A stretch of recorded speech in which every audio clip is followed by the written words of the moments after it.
I'll be showing you how to replace the carriage on your Underwood portable 3-bank typewriter. And the first thing we're going to do, if you haven't done so already in a previous step, is remove this carriage lock piece from the end of the front rail by taking out that screw.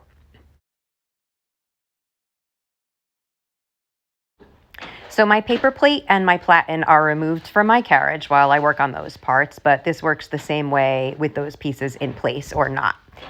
So the next thing that we have to do is take note of this hook here and this little wheel there. Both of those things need to engage with this front rail. So the hook is going to hook under the front rail, and the little wheel also slides back and forth underneath that front rail. So holding my typewriter up like this, I can see exactly where that hook needs to hook onto. It's going to happen right here.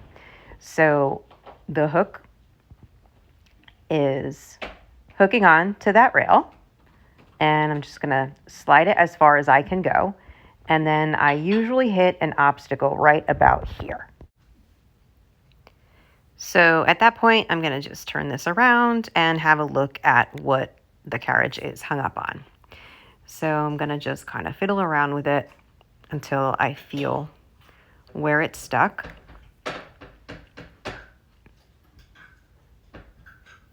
And this part is a little finicky, but you have to just kind of wiggle it until it frees up. There we go.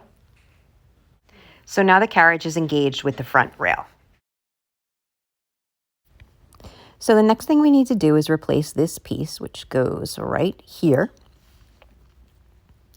And the little hook on it is going to hook underneath the back rail. And I realized that I did this next part completely off camera, but what I do is, starting from the right side of the carriage as I'm facing it from the back, I slide it onto the back rail, moving it over to the left to where it needs to be, and then I reattach it. Okay, so that piece is back on. And also, the reason why I don't show myself putting screws in on camera is because I swear a lot. So anyway, that piece is on, and you'll note that when I want to move the carriage to the left and right, since my platen is off and my carriage release lever is harder to get to, I just lift up on this rail as I want to slide it to the left and right so that it doesn't engage with the teeth of the escapement. Okay, so my carriage is back on. Okay, so the next thing we need to do is return this little roller thingy underneath the carriage, and it rolls up and down the front rail. So before I go and do that, I just need to take out this little stop screw at the end of the carriage rail. It's tiny.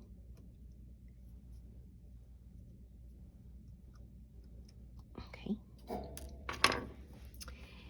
And I'm gonna slide my little truck thing in. And honestly, I forget which way this goes every single time, so it's just gonna have to be trial and error. So hang on.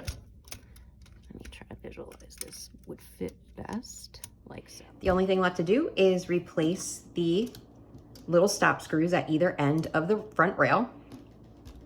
And we're gonna put the carriage lock piece back on. So to do that, I can't really see from this angle. Just slide it in that way. And I'm gonna reattach the screw. And that's it.